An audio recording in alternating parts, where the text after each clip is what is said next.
Yeah,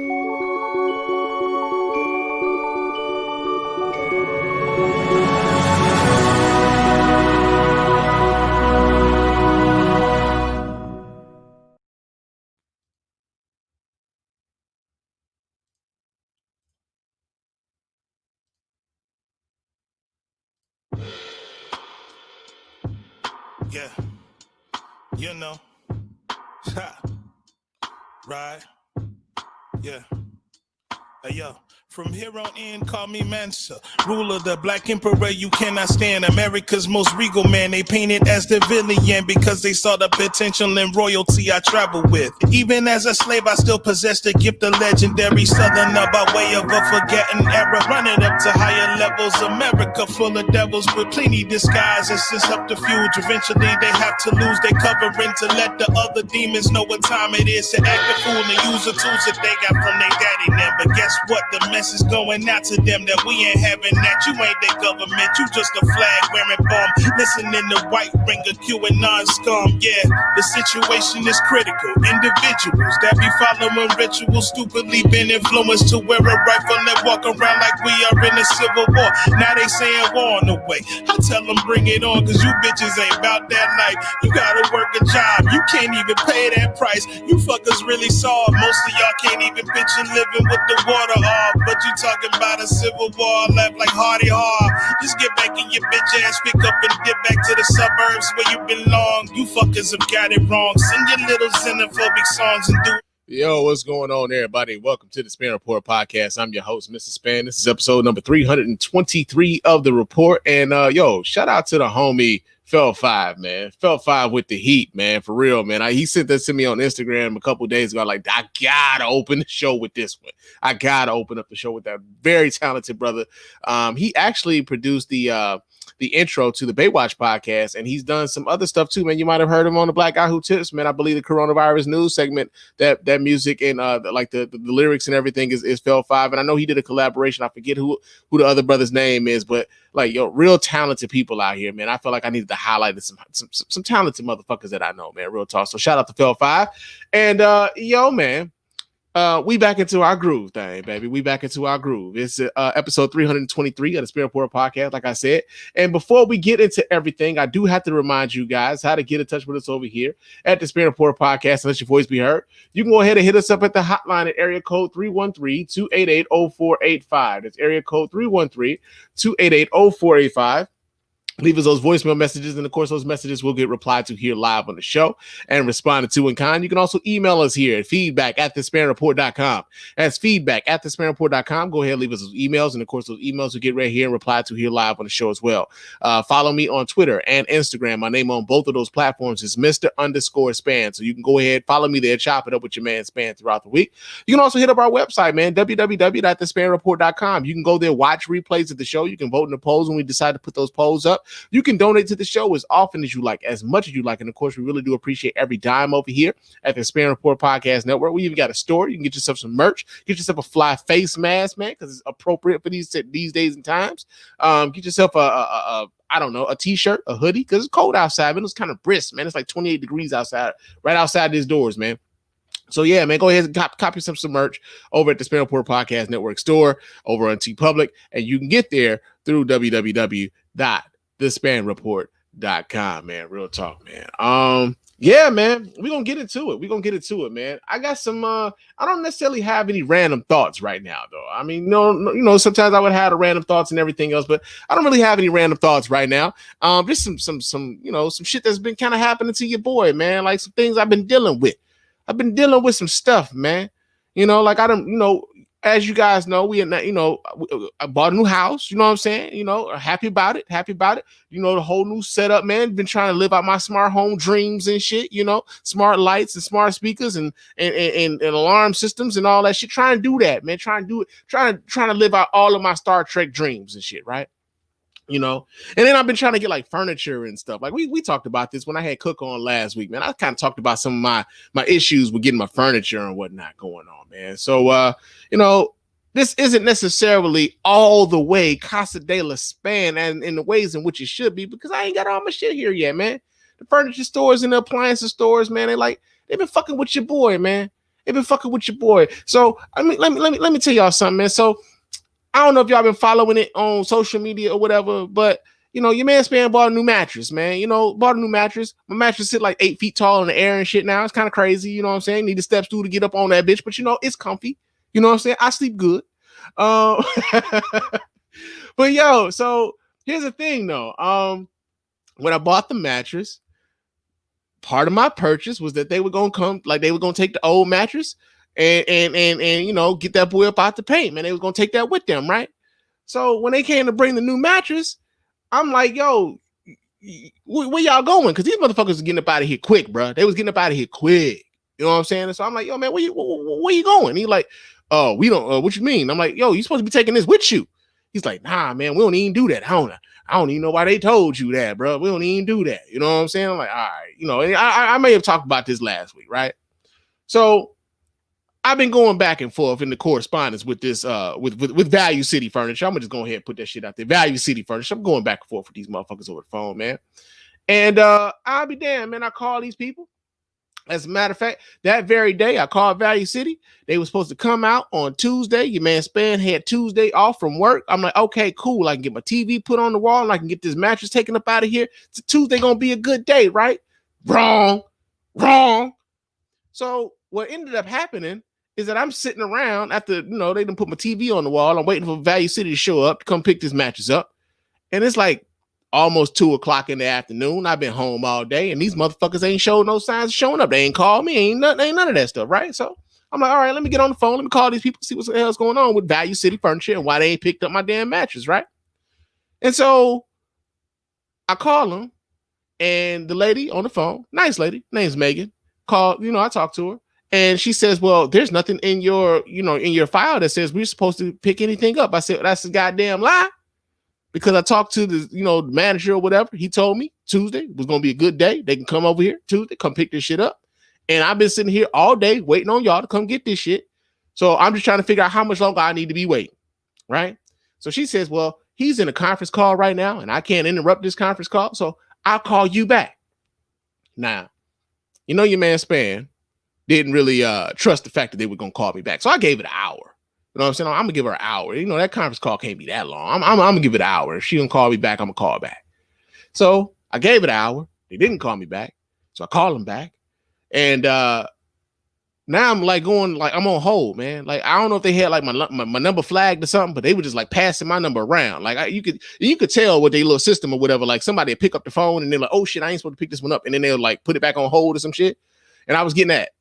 I was on hold, man. I tell y'all, man, I was on hold for more than an hour and 35 fucking minutes, man. Yeah, man. They was playing with your boy. They was playing with your boy. They had me on hold for an hour and 35 minutes. Now, here's the thing, though. Here's the thing. As I'm on hold, I'm getting increasingly more and more pissed because I'm like, listen, man, I bought this mattress from y'all. Y'all said this was something that y'all was going to do. And I shouldn't even have to keep calling y'all to come do the thing y'all said y'all was going to do for me. I don't want to be this difficult customer. You know what I'm saying? I don't want to be the difficult customer. I just want y'all to do what y'all said y'all was going to do. That's all I'm asking. Not too much. I spent good money with y'all. Spent real good money with y'all. I just want the services that was supposed to be rendered. That's all. That's all I'm asking, right? So I'm on hold, hour, 45 minutes. But here's the thing, though. What they don't know is the entire time I'm on hold, I'm getting more and more pissed. And now I'm thinking, your man Spann may have to show up there. I might have to roll up there. Now, I ain't want this to be no, I ain't want to be on the news. You know what I'm saying? You know, a Detroit area man is in jail tonight after threatening to kill some furniture worker. Like, I ain't wanted to be that kind of thing. You know what I'm saying? I ain't wanted to be that. So, you know, I'm like, listen, Spann, you know, when you get up here, you know, just like voice your concerns. You know, let them know how urgent this situation is, how much you don't appreciate you being treated like this as a customer who's paying good money for the product, you know, for the services that they say they were going to render, right? I'm giving myself this pep talk, but I'm seething, right? I'm mad at the motherfucker. So I'm on the phone, I'm on hold the entire time. Now, normally I'm listening to music, I'm listening to like a YouTube video, I'm listening to a podcast in my car. Nigga, I'm in the car on hold, bro. Like the whole time, just on hold. And you know how sometimes, like when you on hold, like what they do is like they'll tell you like where you are in the queue. Like they got a whole bunch of motherfuckers that didn't call that day. Everybody put, you know, coronavirus and You know, you're extending more than extended hold times because of coronavirus, which, like I said, these motherfuckers working from home. That's some bullshit. But I'm like, okay, cool. I'm calling them. When I first started, I was calling number 52. Nigga, I was on hold for so long.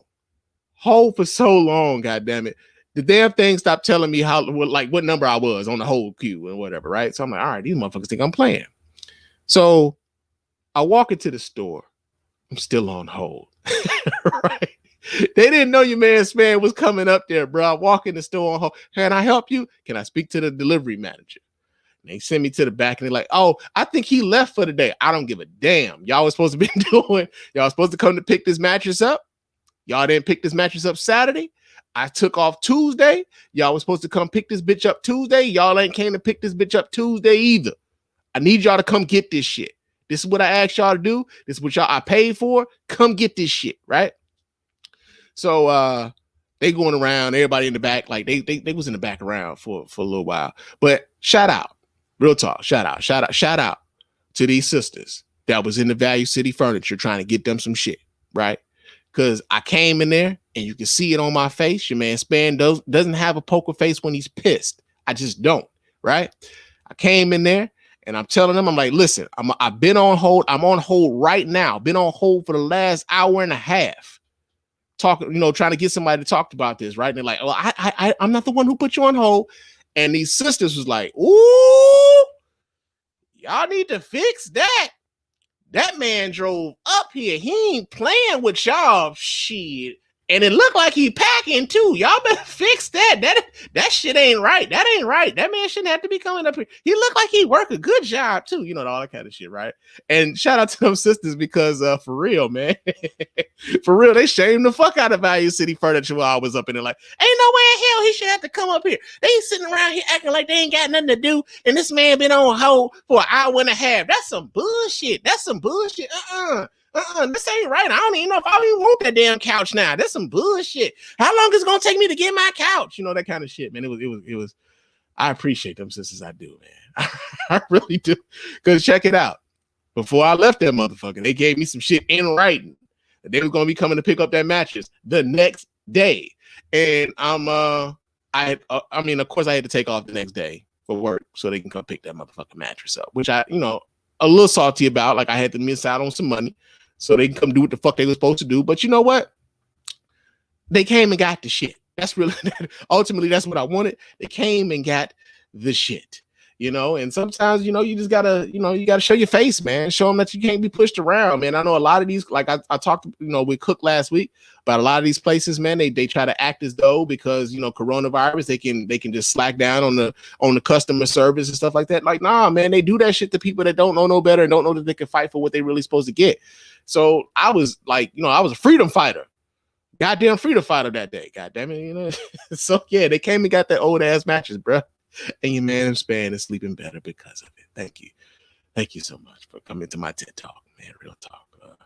But shit, now we on a like a crusade against ABC Warehouse because I still ain't got my goddamn dryer. Real talk. If Lowe's deliver this motherfucker tomorrow, I'm over at ABC Warehouse ASAP to get my motherfucking money back. I'm naming all these damn companies, man. Fuck that. They take your money, man, telling you they gonna give you some shit. I'll be goddamn if I won't be treated like a goddamn flunky, man. Give me my shit, bro.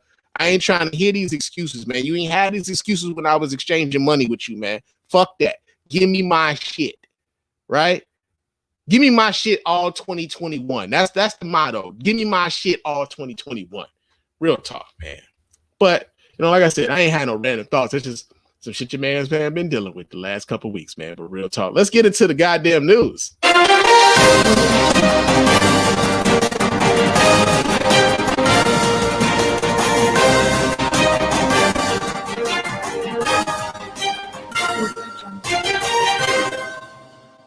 Yes, indeed. Yes, indeed. Yes, indeed. So, Mega Millions was in the news, today, all these last couple weeks, nigga.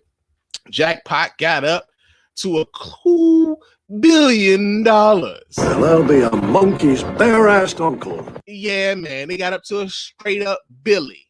You know what I'm saying? Real talk. The ticket was sold right here in motherfucking Michigan. As a matter of fact, the damn thing was sold not too far from where your Spann man live now. God damn! Yeah. As a matter of fact, y'all are now looking at the brand new motherfucking billionaire. Your man Spann that hit the motherfucking lottery, nigga. Yeah. Whoa. Now, you got too much dip on your chip. Nigga, I've been trying to keep this shit quiet for too long, man. Like it's only been a few hours, man. I ain't been able to keep this shit to myself. I'm stuttering. Look at me.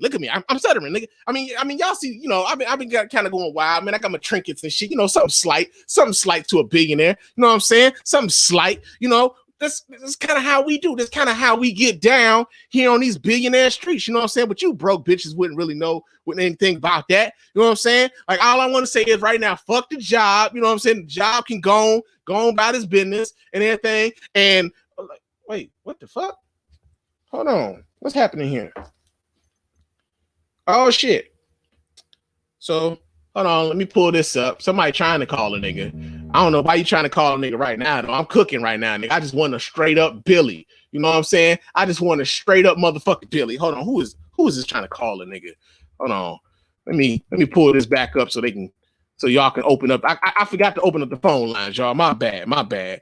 But somebody trying to call me while I'm trying to fucking do my thing, my thug thizzle, as a billionaire does. You know what I'm saying? Like a pimp do. You know what I'm saying? Like a pimp do. I'm saying, man, you know, Air Force One's for everybody, man. Everybody listening to the sound of my voice right now, man.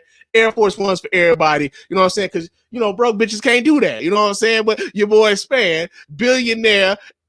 I am the esteemed sovereign Duke of Spann. You heard me? That's my new title. You know what I'm saying? Because we only going by motherfucking royal titles around here as a new billionaire as I am. You know what I'm saying? Okay. Somebody trying to call who this is. Yo, you on the phone with Mr. Spann. What's cracking? Call from Ashley, wifey, Spann. Oh, shit, to it's my accept, wife. press 1. To send a voicemail, press 2. Hold on. Oh, I'm shit. sorry, I didn't catch that. Your caller just hung up. Press 2. Oh, shit. Wifey trying to call me and hung up. Ain't that a bitch? Okay. Oh, shit. She trying to call me again. What the hell is this, man? Call from Ashley, wifey, Spann. Okay. To accept, press 1. To send a voicemail, press. Hey, baby, why are you trying to call me while I'm recording? You bald head ass motherfucker. What? You read the fucking ticket wrong. So blind. Get your ass off of there talking all that shit. You know what? Bye. What? What? Oh.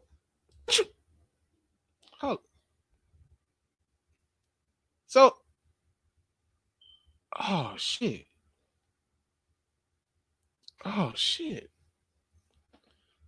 So I bought all this shit for nothing? Like the yacht that I had on the way? Like that I gotta call him back? I had a brand new motherfucking wall screen TV coming. Like I was about to sell this house and just like rent this bitch out or something. Like I was about to do something. I was about to lease this house out and everything. Buy a house in California, buy a house in Texas, buy a house in Florida. Nah, not Florida. They fucked up down there. But I was gonna do some shit. Oh shit. So y'all heard me call y'all broke bitches then, huh? Yeah. Y'all know your man Spann just be fucking around, right? You know your man Spann be out here like, you know, I'm full of shit, man. You know, your man Spann just look little jokey joke, you know what I'm saying? Little jokey joke. Oh shit. I hope damn, I said fuck the job. I hope the motherfuckers ain't heard this shit, man. God damn, I hope ain't nobody from work heard this motherfucker. I'm sorry, man. You know, let my wife tell it ain't us. I mean, I probably need to like go to the other room, figure out what the hell she talking about. But you know, we podcasting, it's live and shit, so I ain't really got time to do that. But my wife just told me it wasn't me. That ain't that a bitch? Ain't that a motherfucking bitch? Okay, so yes, so that means somebody in this motherfucker done won and goddamn Mega Millions. It just ain't me. Ain't that a bitch?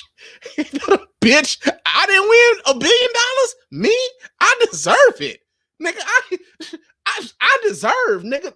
Give me all my things. 2021 is the motto. You heard? All my things. What the fuck, man? Somebody in Michigan won that shit and it wasn't me. So all these calls I've been getting from relatives, because I'm the only motherfucker here in Michigan left from my family, was for not. You know what I'm saying? Because I told these niggas I was going to get them $100,000 a piece. Like, now they're going to be blowing my phone up. Man, damn.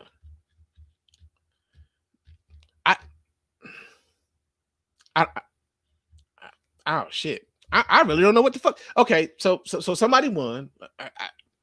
Okay, because I guess we can go to the news, because the news is talking about somebody winning in this motherfucker. They got a smooth $1 billion.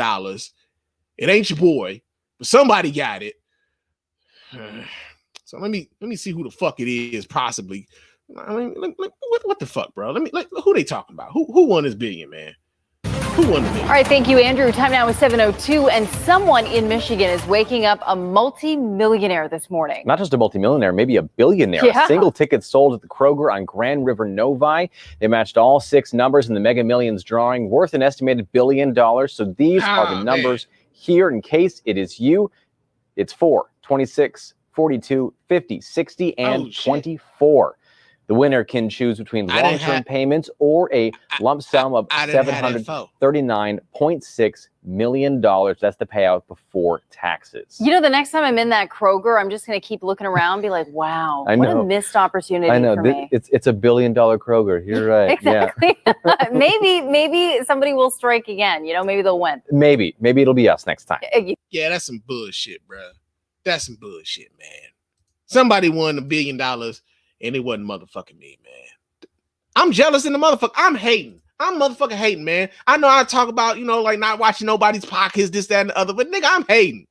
Because I had shit to do. You know what I'm saying? I had plans for that money. Nigga, I done already spent like $500,000 already on the yacht. Like, I called them people this morning. Like, yo, you talking to the newest motherfucking lottery winner? Yeah, I want that whole shit. I want 3 levels. You know what I'm saying? I want the pool. You know what I'm saying? I want my own crew. I had the whole shit planned. I got to call these people back, bro. My credit about to take a hit. This some bullshit, man. Damn. So, like, if you listen, though, you know, you want to Billy, like, help a nigga out, man. You know, like, help a nigga out. Like, go ahead buy that yacht for a nigga, you know, the one that I already had. I guess I could take all this shit off since I got to send it back. You know what I'm saying? Like, damn. I thought I won. I thought I won $1 billion, man. My bad, man. Oh shit, this shit don't come off. Oh shit. Oh shit. Oh man, I thought I won $1 billion, man. My bad. You know, sometimes, you know, the money show you true you. You know what I'm saying? You know, so I was tripping though. Your man was tripping.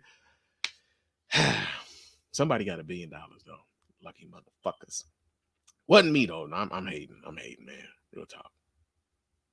But I guess we can move on to other news since your man Spann didn't win the Billy. You know what I'm saying? Somebody won the Billy, but it wasn't me. I bet you it was some like motherfucker that's getting ready to check out and shit right now. You know what I'm saying? Like, it's always some like 89-year-old motherfucker that's been playing the lottery for 96 odd years and shit. They always win, bro. They always win, man. They spent all the Social Security on the lottery, and now they finally win, and they ain't gonna be able to enjoy the motherfucker. Give it to me. Give it to me. God damn it, man. Speaking of checking out, no pun intended, though. Larry King, legendary radio host, television host, has possibly died from coronavirus complications. I know that's a hell of a motherfucking turn from what we was talking about, but this is in the news, so we're gonna talk about it, man. Larry King dies at age 87. The suspended sporting everyman, we get this from the Associated Press. It says Larry King, the suspended sporting everyman whose broadcast interviews with world leaders, movie stars, and ordinary Joes helped define American conversation for half a century, died Saturday. He was 87. King died at Cedars-Sinai Medical Center in Los Angeles. Aura Media, the studio and network he co-founded, tweeted. No cause of death was given, but CNN reported January 2nd that King had been hospitalized for more than a week with COVID-19. His son Chance also confirmed King's death, CNN reported. a longtime nationally syndicated radio host from 1985 to 2010. He was a nightly fixture on CNN, where he won many honors, including 2 Peabody Awards. With his celebrity interviews, political debates, and topical discussions, King wasn't just an enduring on-air personality. He was also set himself apart with the curiosity he brought to every interview, whether questioning the assault victim known as the Central Park Jogger or billionaire industrialist Ross Perot, who in 1992 rocked the presidential contest by announcing his candidacy on King's show. Let me just say this, man. No, this is a medium, like this podcast thing, like this medium. This is something that I didn't necessarily like get into, like, or even thought was a thing that I could do until like I was like 30 some odd years old. And that's despite the fact that I got family members who've been in radio, family who owns a radio station in Chicago. Never thought this was something that I ever really wanted to do. And I mean, the beauty in the podcasting is that it gives me a lot more freedom than, say, for instance, like the structure of a radio show, you know, and you're somewhat subject to the whims of advertisers, the whims of investors, and everything else. And podcasting kind of gives me like a free reign to do whatever I want. Like with podcasting, the show is whatever the fuck it is I want it to be, right? And one of the things that I always kind of admired about a person like Larry King was his ability to have these conversations. He did so much research on his subjects that he was able to have his questions like already set up.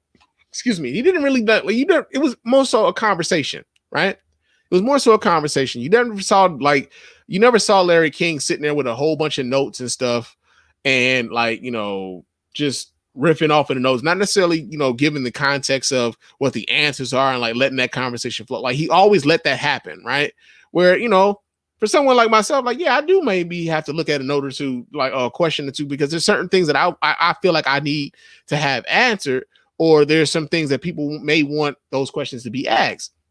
But with Larry King, the way in which he was able to kind of like facilitate those answers through natural conversation, I thought was I thought that was dope. Like, and he had been doing it for so long, you know what I'm saying? They said this man had a career of over 50 years, and so the fact that Larry King possibly died of coronavirus or COVID-19, they haven't determined whether or not that's the official cause of death for his passing. But it's just another reminder, man, of like how much this disease is ravaging across this country. Oddly enough, another thing I was kind of thinking about when I saw this story earlier this morning was Cedars-Sinai Hospital. Here's the thing. I think Cedars-Sinai Hospital sits in a very weird, like, sort of conundrum. So as in like a medical facility, right? In the sense that it has to be a pretty good place to go, because you always hear of like certain like celebrities, the people who got money, people who have means, going to Cedars-Sinai Hospital to get treatment for something, or going to Cedars-Sinai Hospital because they're going to be hospitalized for something. But the conundrum is, the only time most of us ever really hear about Cedars-Sinai Hospital is because somebody really famous died there. Like, I believe Michael Jackson died there. I believe Biggie died there. I believe like Larry King has died there. Like, we always hear, especially if they're out in California, they always seem to die at Cedars-Sinai. So it's like, it's that weird thing, right? And that conundrum where like, we get the best of the best people, or like the people that got means, like they can go anywhere, but they choose to come here. But also, like, when we ever hear the Cedars-Sinai name, somebody of like means and influence and popularity has passed away there. It's a weird conundrum for that hospital, man. I wonder how they deal with that. But man, Larry King dead at 87, possibly from coronavirus. That's in the news. Another story that we got here in the news is apparently Joe Biden has decided through executive order to disband the 1776 Commission. Right, we get this story here. This comes out of CNN.com. It says that President-elect Joe Biden will issue an executive order to dissolve the 1776 Commission. A panel stood up by President Donald Trump as a rebuttal to schools applying a more accurate history curriculum around slavery in the U.S. Biden's transition team announced Wednesday The commission had been formed as an apparent counter to the New York Times' 1619 Project, a Pulitzer Prize-winning project aimed at teaching American students about slavery that Trump, speaking last fall, had called toxic propaganda. The announcement comes just 2 days after the commission issued an inflammatory report on Martin Luther King Jr. Day, and just hours before Biden will take over from Trump, whose time in office was marked by racist statements and actions. In its report released Monday, this commission asserted that the civil rights movement was almost immediately turned to programs that ran counter to the lofty ideals of the founders, specifically criticizing affirmative action policies and arguing that identity politics are the opposite of King's hope that his children would live in a nation where they would not be judged by the color of their skin, but the content of the character. Calling today's ideological divisions akin to those experienced during the Civil War, commission members also took aim at feminist and the widespread use of ethnic and racial identities in American life, arguing that they had been constructed by activists. A radical women's liberation movement reimagined America as a patriarchal system, asserting that every woman is a victim of oppression by men. The Black Power and Black nationalist movements reimagined America as a white supremacist regime. Meanwhile, other activists constructed artificial groupings to further divide Americans by race, creating new categories like Asian American and Hispanic to teach Americans to think of themselves in terms of group identities and to rouse various groups into politically or cohesive bodies, the report stated. I'm gonna just say this right now, man. When it comes to the 1776 Project, man, it was always some bullshit.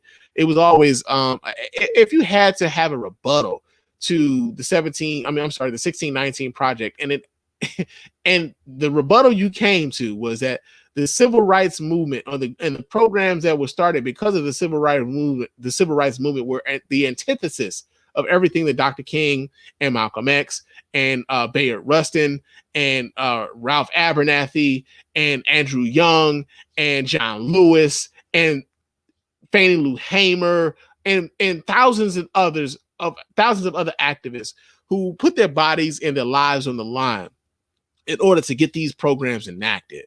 It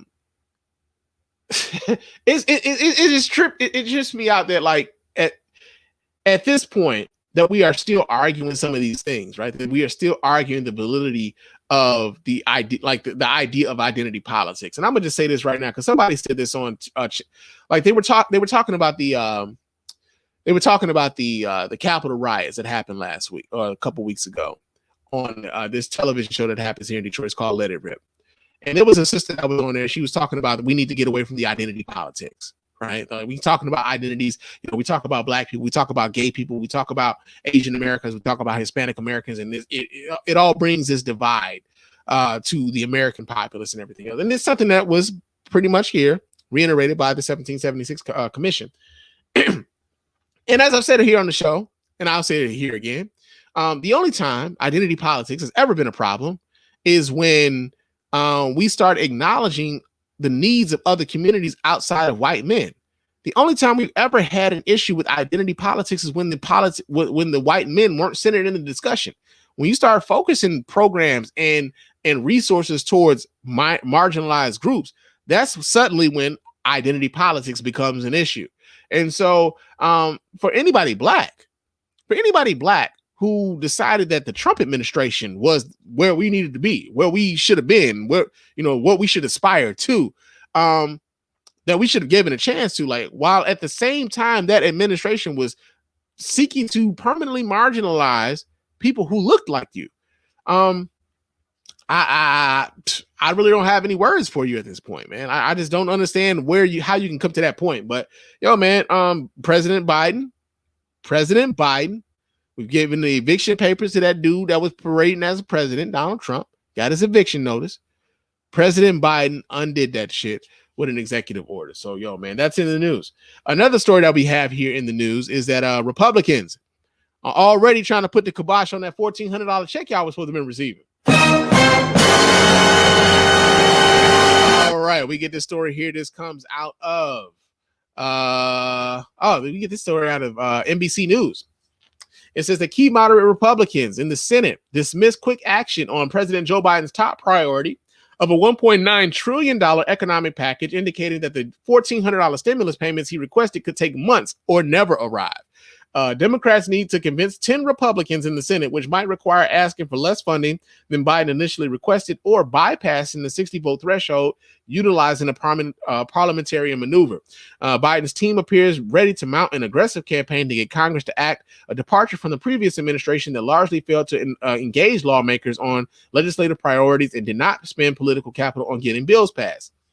Republicans who would be critical to get to the finish line said that they are open to additional money to speed up distribution of the COVID-19 vaccine, but balked at Biden's overall price tag. Some called on Biden to pare back the plan, while others suggested waiting a few months to see if the economic needs persist. Here's the thing, man. Here's the thing. So let me get this straight.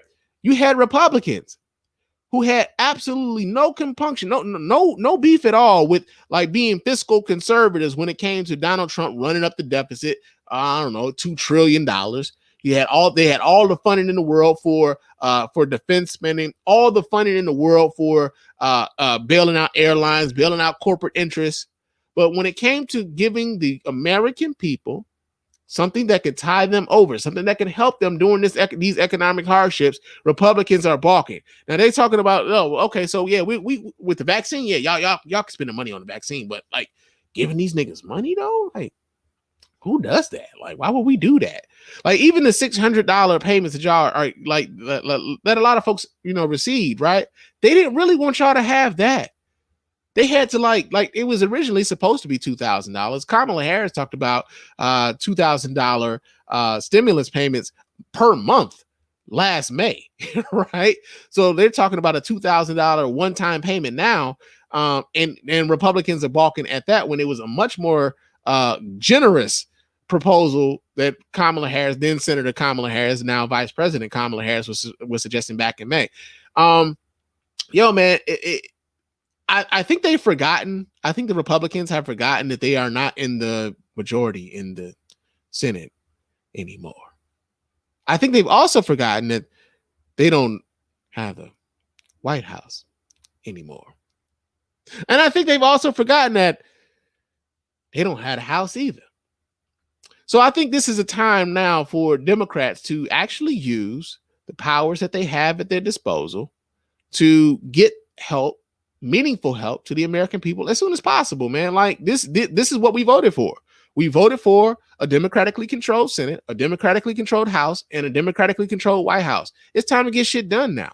It's time to get shit done. And so, yeah, man, Republicans balking. We knew that they would try to do this, but let's see how the Democrats maneuver around this. Whether they just like run roughshod, or they try to like massage this shit and make Republicans feel motherfucking included and act as though they give a damn about the American people and help them save some face. But as it stands right now, Republicans are standing against you and that $1,400 stimulus payment that you should be getting as of right now. But that has been our news.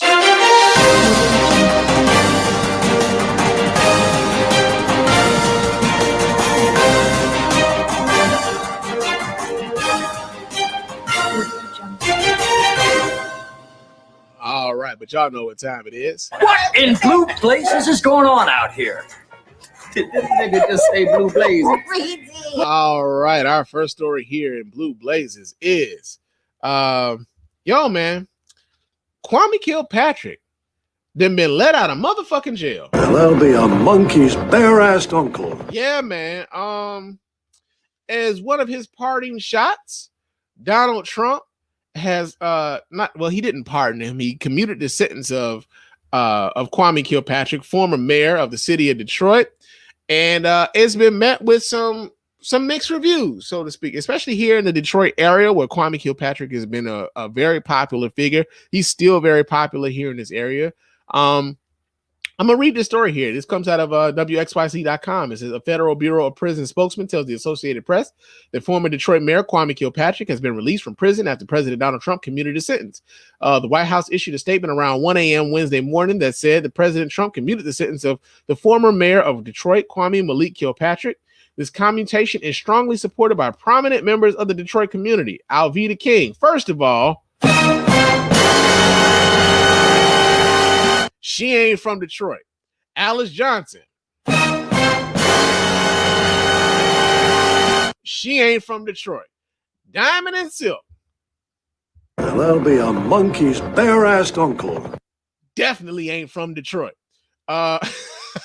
Pastor Paula White, Peter Carmanos, Representative Sherry Gay Dagnogo of the Michigan House of Representatives, Representative Karen Whitsett of the Michigan House of Representatives, and more than 30 faith leaders. Mr. Kilpatrick has served approximately 7 years in prison for his role in a racketeering and bribery scheme while he held public office.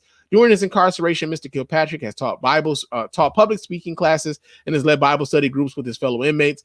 Back in November, Ayanna Kilpatrick, sister of the former mayor, claimed her brother would get an early COVID-19 compassionate release from federal prison. Kilpatrick was not expected to be released from federal prison until January 18th, 2037. Right? So that was when he was supposed to have been getting released per the charges that he was convicted of. Now, I'm gonna tell y'all how I feel about this, man. Real talk. I'm at a point now where I'm just kind of ambivalent.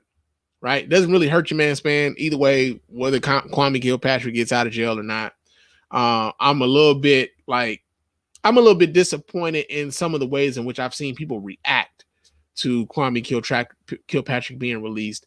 And I say that because of, as we've watched, right? And I'm not comparing Kwame to Trump, but as we watch people kind of glom onto the cult of personality that was Trump, in some ways I see some of that in how people glom on to the cult of personality that was Kwame Kilpatrick. And I'm somebody who voted for Kwame Kilpatrick. I thought the dude was like he was a very charismatic guy. He made a lot of Detroiters feel hopeful while he was mayor. He had an optimistic view about the city. He had an optimistic view about where the city could go. But at the same time, he was pretty much using the city's coffers as his own fucking piggy bank. And this city went bankrupt. It was the largest municipal bankruptcy in the history of the United fucking States of America. And I remember being in Detroit and city services hurting so hard, bro, like getting reliable trash pickup. The street lights not being on. Like there were whole swaths of the city, like when it got dark, it was dark because there were no fucking street lights. So many schools within the city had to close. Like I can think of one school in the entire time that I went to school here in Detroit. There's only one that still exists as a school now. All the rest of them are gone. Right? Either they're closed or somebody like bought them up as a charter school, and now they like it ain't even the name the same thing no more. It ain't even run by the same people. Right? And so when I saw, like, when I'm looking at like social media and I'm seeing people like celebrating the fact that Kwame Kilpatrick got out of jail, I'm just like, I mean, what the fuck are we celebrating? It's almost like when O.J. Simpson got off of murdering, Ron Goldman and Nicole Brown Simpson, right? And, it was a whole bunch of black people that was like, yo, man, we won. It's like that Chris Rock joke. He's like, man, what the fuck did we win? Because we didn't get shit. And ultimately, with Kwame Kilpatrick getting out of jail, we don't really get shit. I mean, yeah, it's good that his sons get their father back, right? I mean, nobody can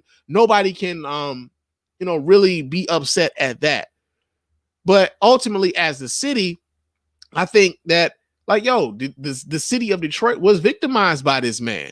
And there's this thing where I don't feel as though we should celebrate people who get away or who do the same shit that white people do. So here's the thing, right? And I think this is where a lot of this boils down to, right? There's a contingent of folks. There's a contingent of people who believe that we're like, well, white people get away with this kind of shit all the time.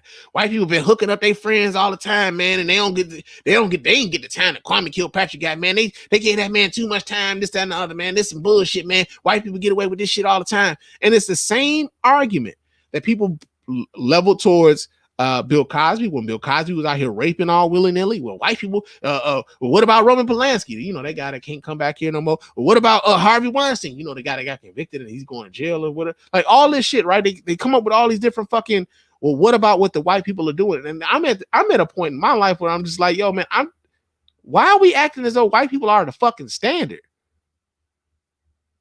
Why are we acting like that? and I'm just gonna say this, man. Like if we as black people feel as though white people have a position that they have not earned, feel as though white people own some bullshit, why do we want to be recognized by the same standard? Why do we want to be recognized and be able to get away with the same shit that white people get away with, especially when the victims largely look like us? Detroit is a largely black city.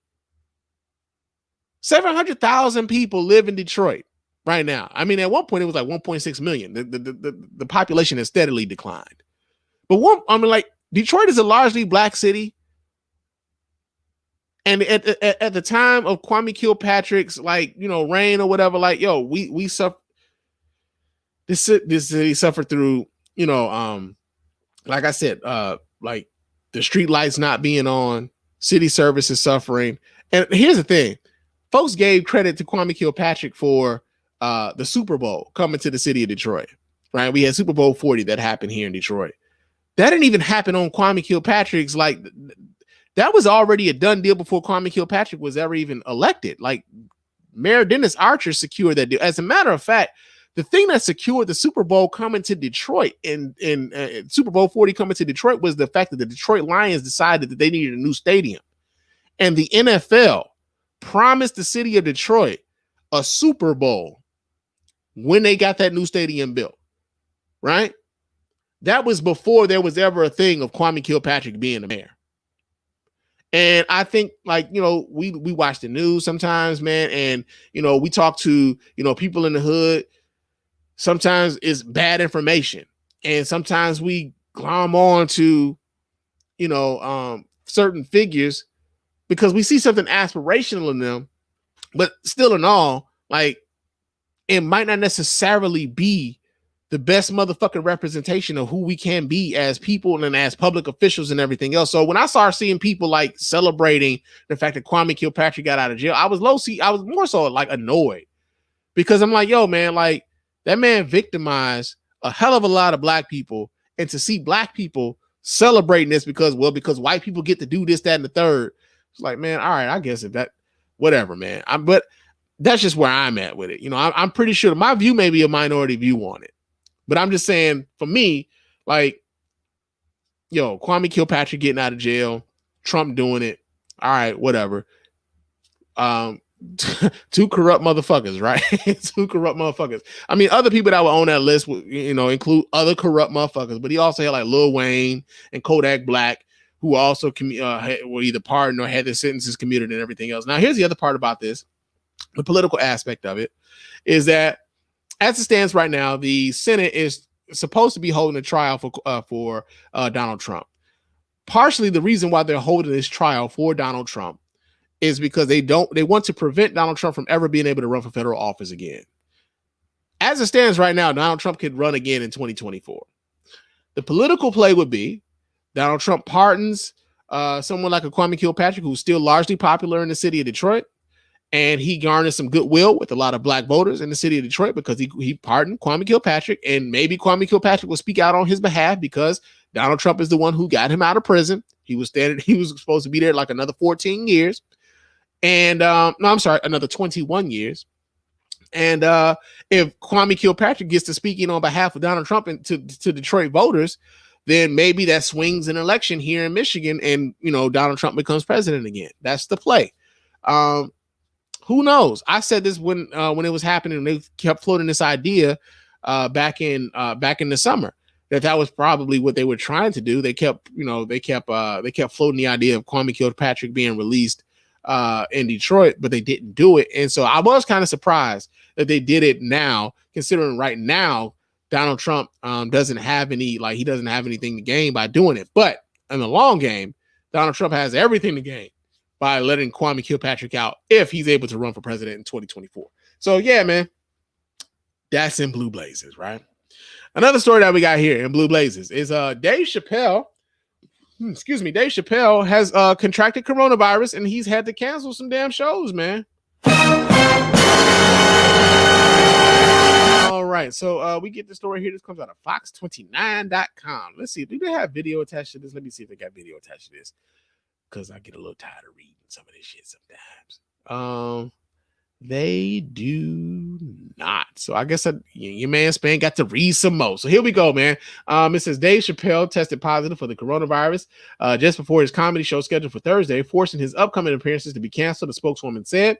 Chappelle was expected to perform Thursday through Sunday at Stubbs Waller Creek Amphitheater in Austin, Texas.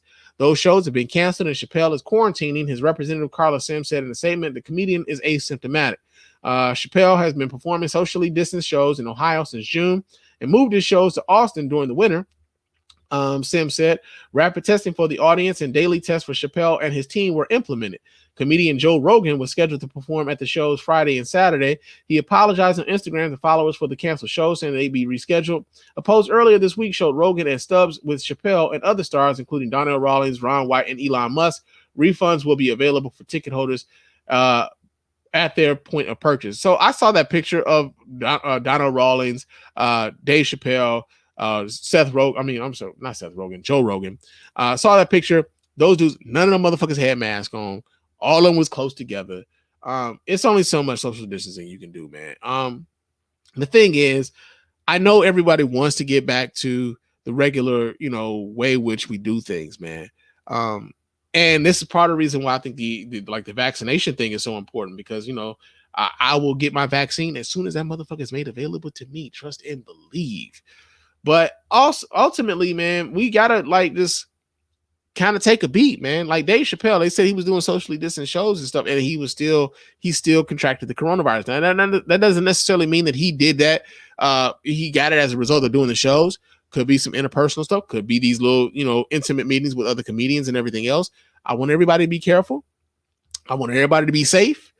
And right now, some of these social gatherings, some of these little events, these aren't necessarily the safest things to do. I know that some states right now, I know Michigan just kind of opened it back up to where restaurants can have in-seating, in-person dining and stuff like that up to 25% capacity. But you're taking a risk, man. Ultimately, you're taking a risk. You got to take that mask off to eat.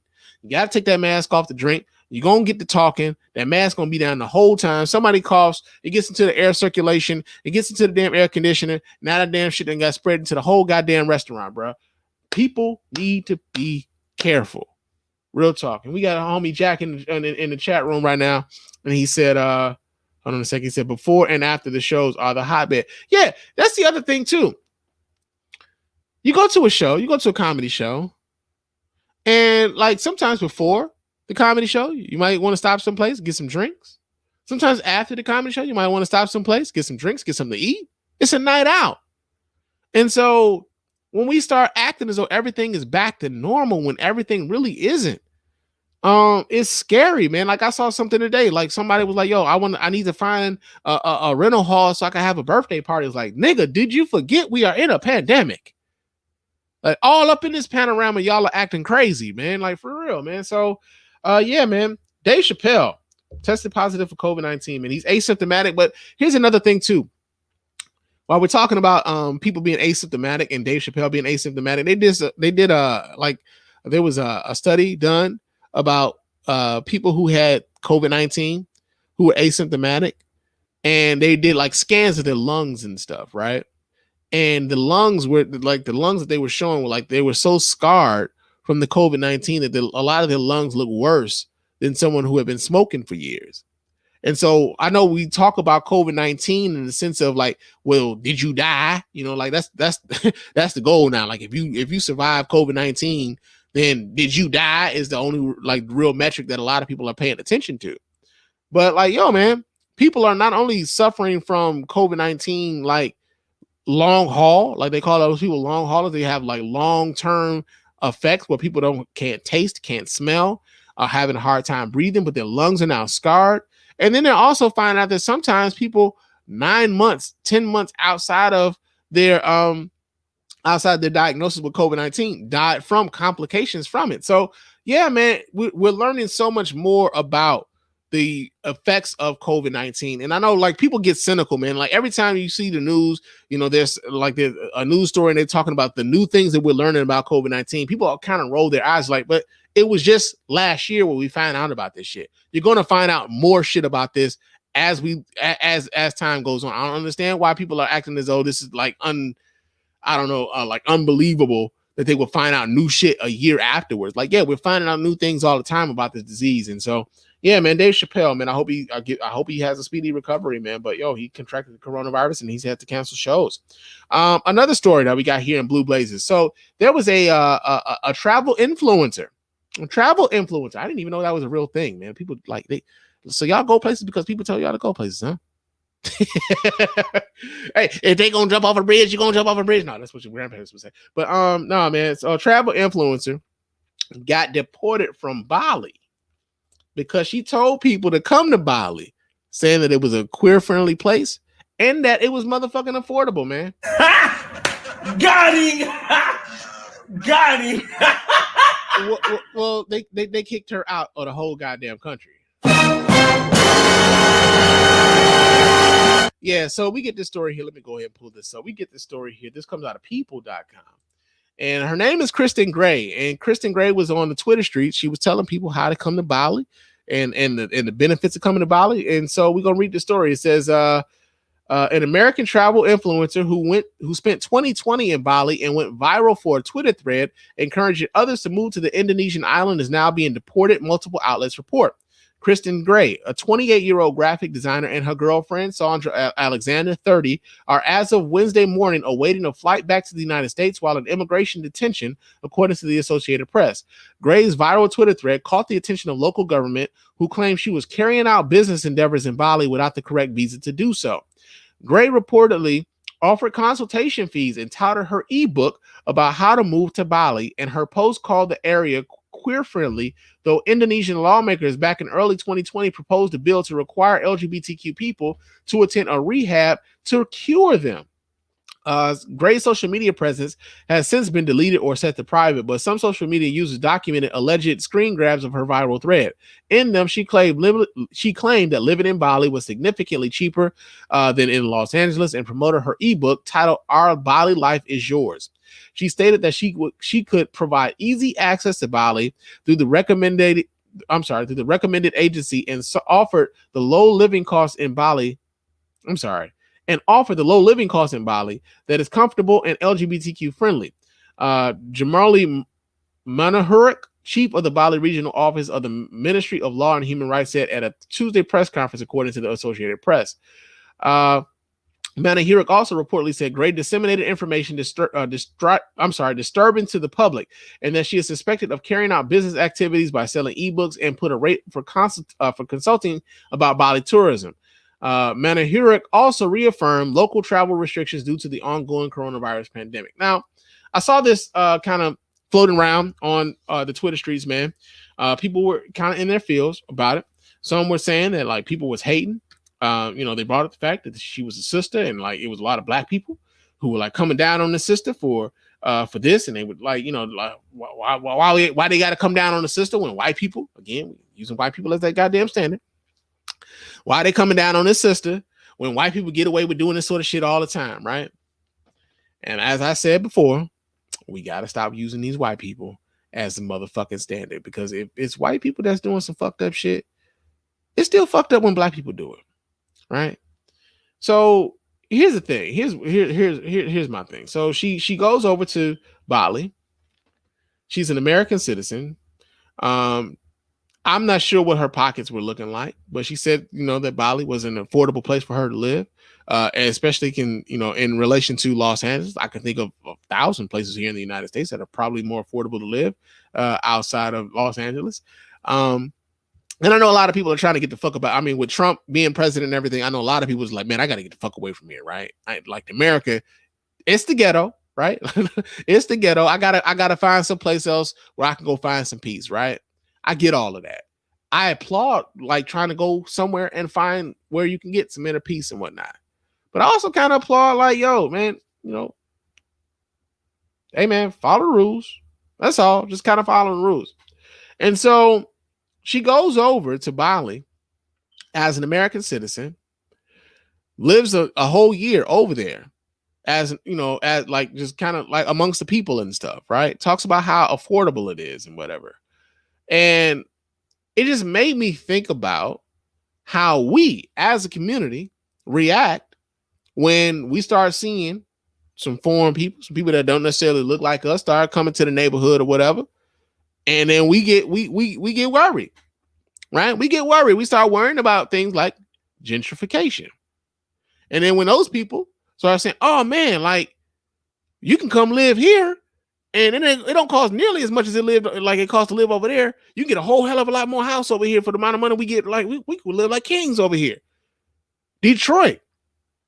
All right. Got some pretty nice motherfucking houses, large size homes. As a matter of fact, what we're starting to find out is like, I found out like during my home search, there's a lot of people who don't even live in Detroit buying homes here, like who aren't even familiar with the area, who are buying homes sight unseen from someplace else, right? Because they plan on maybe moving here at some point, especially with the coronavirus. You can work remotely now, so it doesn't even really matter where you like live anymore. You don't even have to commute to work if you've been given the option to work remotely. So it doesn't matter where you live. But if your job is going to pay you New York wages and you get to live in Detroit, you get a whole hell of a lot more house in Detroit than you get for, what you would pay for in New York, right? But the people who want to buy houses in Detroit who are from here, like they find themselves being pushed out, right? The people who are in that neighborhood who are like seeing some of these homes being flipped, find themselves being able to like maybe not so much afford the property taxes in that neighborhood anymore, right?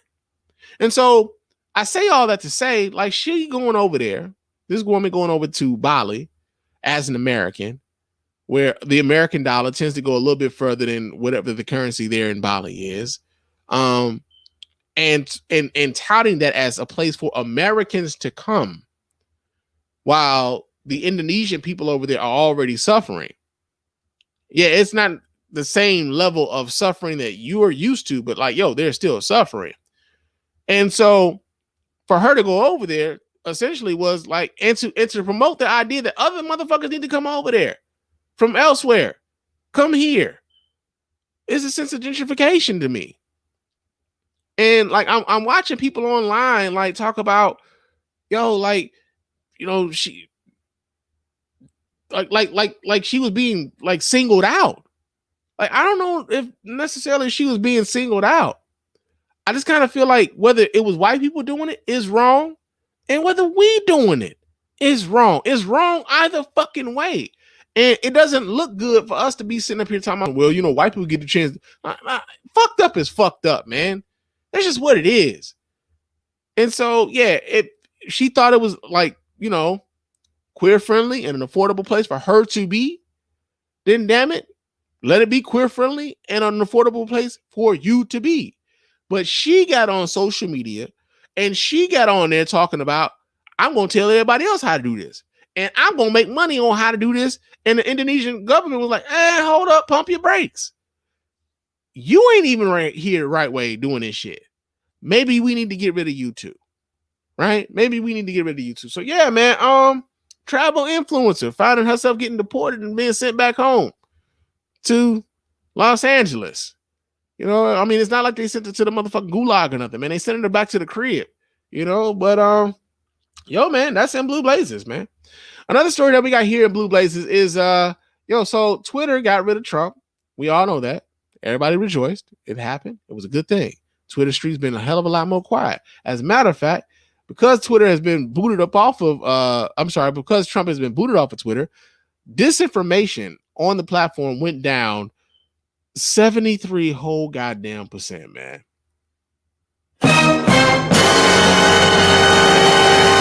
So we get the story here. This comes out of yahoofinance.com. It says the January 6th attack on the Capitol proved that false information spread online can have real world consequences.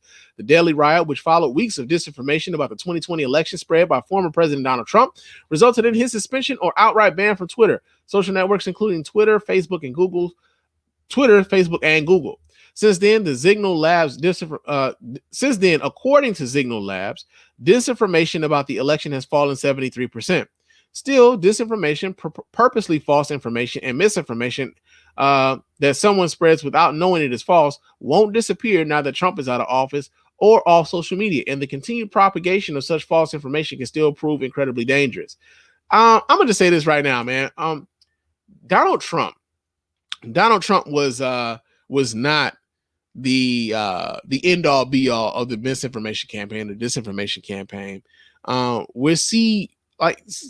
thing is, like, this Donald Trump is but a symptom of it. Like, we've seen this for so long, man.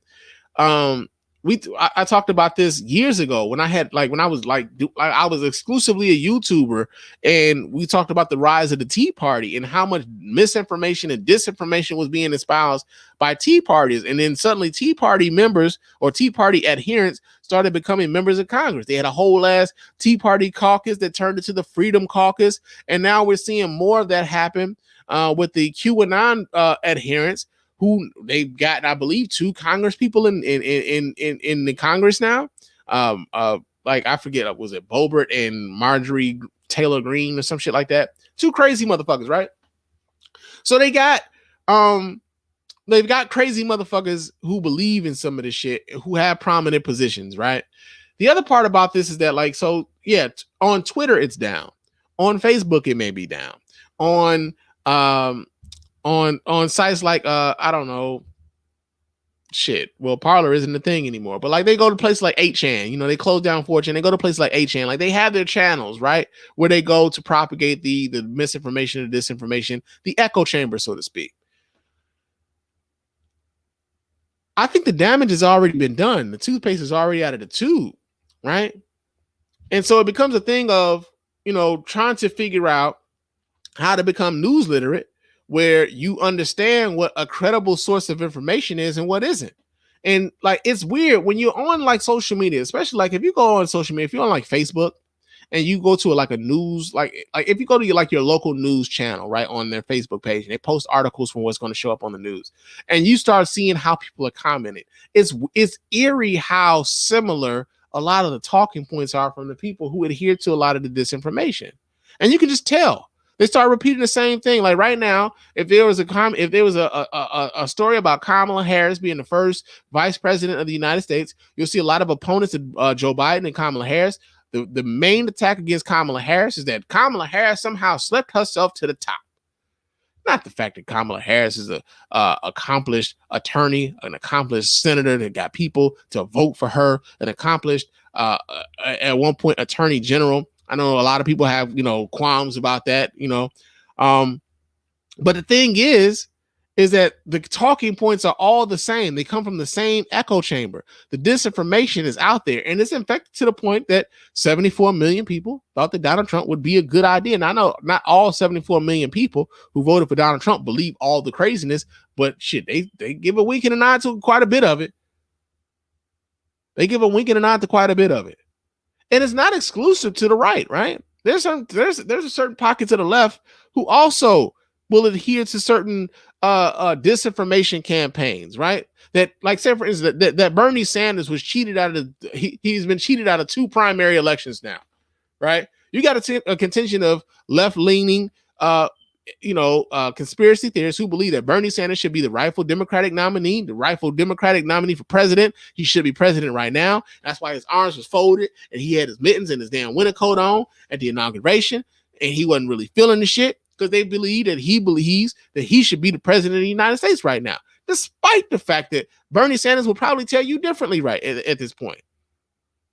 I saw it myself on Twitter. There's a whole bunch of Bernie Sanders. Well, I don't want to watch this damn inauguration. It should be Bernie. And like, they stole this election from Bernie. It's like the disinformation is out there. It's prominent. It's prevalent. And the only thing to fight against that is rooting yourself in fact, rooting yourself in truth. And that's it. That's the only thing you really can do. And like, I kind of say like, just kind of like, shunning and laughing at the people who are still out here talking the bullshit, man. You got to kind of make it uncool to be out here talking the bullshit. Because here's the other part about this, man. Here's the other part about this. Some people get off on the idea that because they're being contrarian, they're being interesting, right? There's this whole dynamic of folks who believe that, well, being a contrarian makes me interesting, and now people want to talk to me because I'm not saying the same thing that everybody else is saying. Therefore, it makes me more interesting, despite the fact that everything I'm saying right now is total bullshit.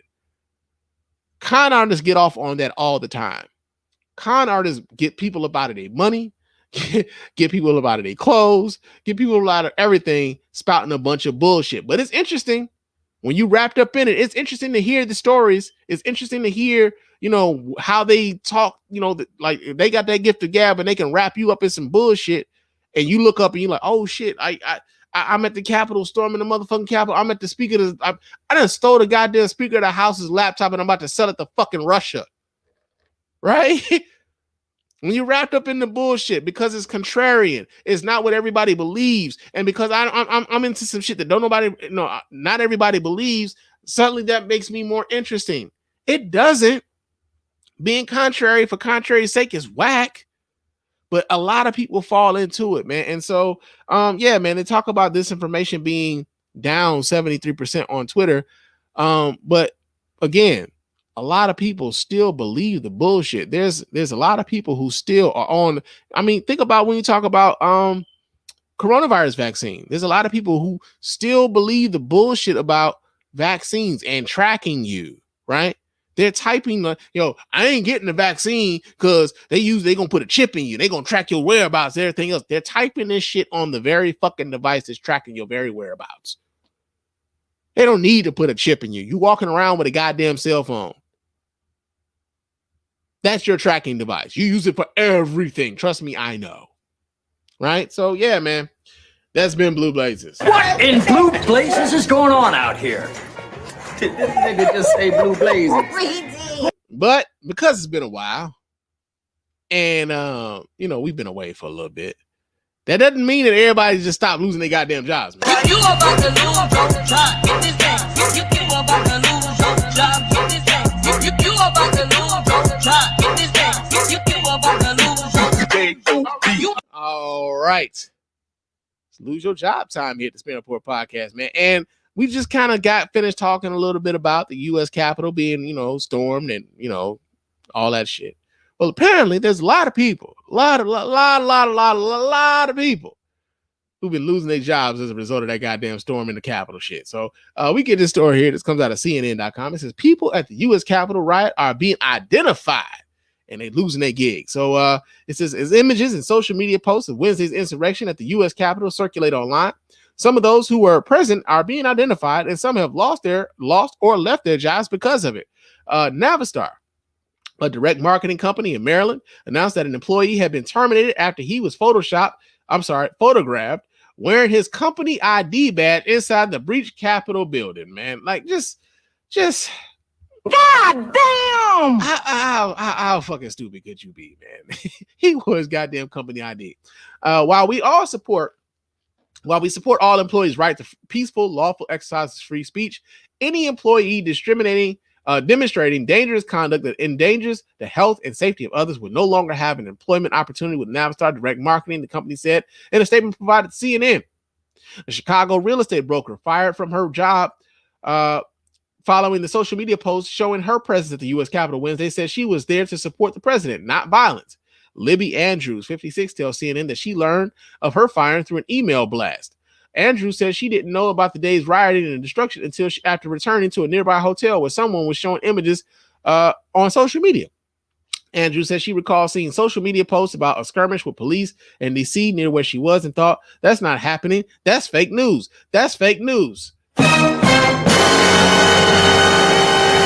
She really thought that they made that shit up, that it was fake news, because they've been inundated with ideas. They've been inundated with people telling them that the real shit that's happening is fake. There's been an assault on our very fucking reality, bro. She kept talking about that's fake news until she got fucking fired. Guess it wasn't fake anymore. It's real to you now, huh? Real to you now, ain't it? Right? Says the real estate company released a statement. Oh, I'm sorry. I didn't skip the head.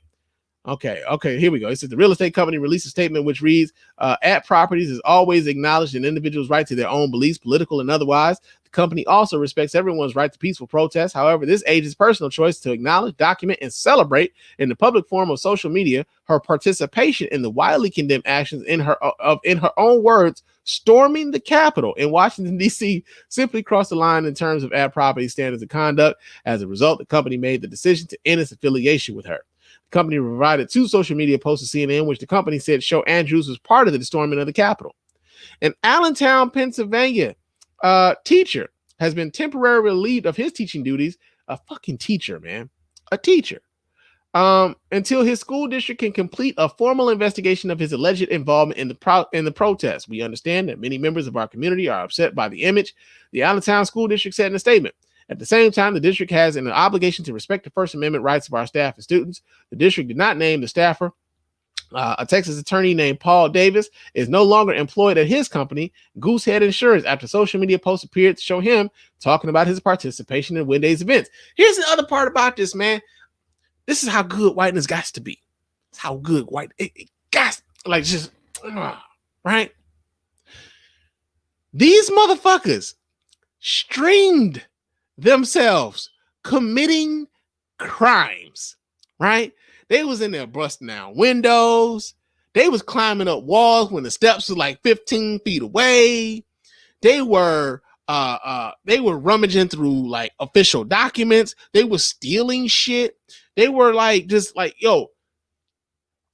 filming themselves doing the entire thing. They thought that like, we are patriots. They really believe we are patriots.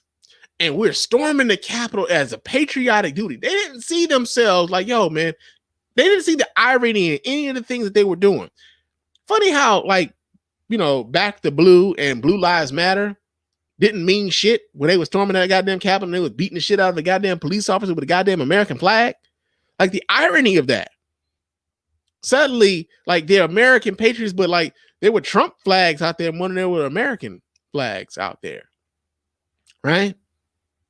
They were there because Trump told them to be. We're here because of our president, which also kind of doesn't bode well for him when it comes to an impeachment trial. Well, Republicans aren't necessarily the most principled motherfuckers in the world, but I'm just saying, like, when you got 1,000 motherfuckers saying, well, the president told us to come over here and do this shit, and and they actually went over there to do it. Yeah, it don't really bode well, man. So, I mean, like, I don't know, man. Like they lost their jobs. They like, what did they think was going to happen? Right? Like, did they really think? Like, obviously, they really thought that by interrupting the session of Congress to certify the votes of the electors, that would somehow keep Donald Trump installed as president of the United States. Man, I'm going to tell y'all something right now. This kind of speaks to the level of how bad the educational system in America has gotten. Because you got so many people out here who don't even know how their government works. That the thing that they were protesting the most was a mere formality. That they really believe that Mike Pence had the power to stop Joe Biden from becoming president of the United States simply by doing his fucking job. That he was going to, like, he had to, like, if Mike Pence had said no, I'm gonna roll with this big ass lie, it wouldn't have meant a motherfucking thing, right? But they really believe that him just like flipping would have meant the thing, right? They get to keep their president. They lost a fucking election. Now, I don't want to hear shit from any goddamn body on the right about being fucking snowflakes, about being up in nobody's feelings. Y'all are the most feelingless, havingest motherfuckers on the face of the fucking earth right now. Right? Craziness ensued. And now they losing their jobs as a result of it. Good for them. Good for them. Real talk. They deserve all that shit. So yeah, man, that's been Lose Your Job. You about to lose your job. Get this thing. You about to lose your job. Get this thing. You about to lose your job. Get this thing. You about to lose your job. All right. But y'all know what time it is, man. Unfortunately. That I'm proud to be an American, where at least I know I'm free. That's enough of that shit. Proud to be an American time here at the Spann Furniture Podcast. And ultimately, man, real talk. Now that Trump is gone, man. I kind of hope we can retire proud to be an American, man. I mean, hopefully America shows us a better face. I doubt it. But I do hope at some point, man, that we can probably retire this segment and replace it with something else, man. Real talk. But man, because America is still being MURICA, we got proud to be an American. And so here I'm proud to be an American, man. So we were talking about these people that stormed the Capitol, at the the United States Capitol or whatever. And I talked with Cook last week about this. There was this one lady, her name was Jenna Ryan, I believe her name is, and she stormed the Capitol. As a matter of fact, before she stormed the Capitol, she chartered a flight. Right? She's from Texas. She chartered a private jet to Washington D.C., where she can go and be a part of the demonstrations. She took pictures of herself in front of the Capitol with broken windows and shit. She was wrapped up in all of her Trump garb, looking as white lady as she could be. And then when she got found out that she was there, she went to the media and she asked Donald Trump to pardon her. As a matter of fact, let me go ahead and see if I can pull this video up. She asked Donald Trump to pardon her because now she's facing legal consequences for the fact that she was out there, doing the shit. Right? Oh, so this isn't it. I'm sorry. This isn't the one. Let me pull up the right one. Do we have that video? Let's see if we have that video. All right. Okay, so just taking a little bit of while, taking a little bit to load. Come on, Comcast, man. Let me talk about Comcast customer service too. Woo.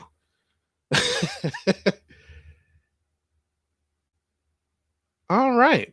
So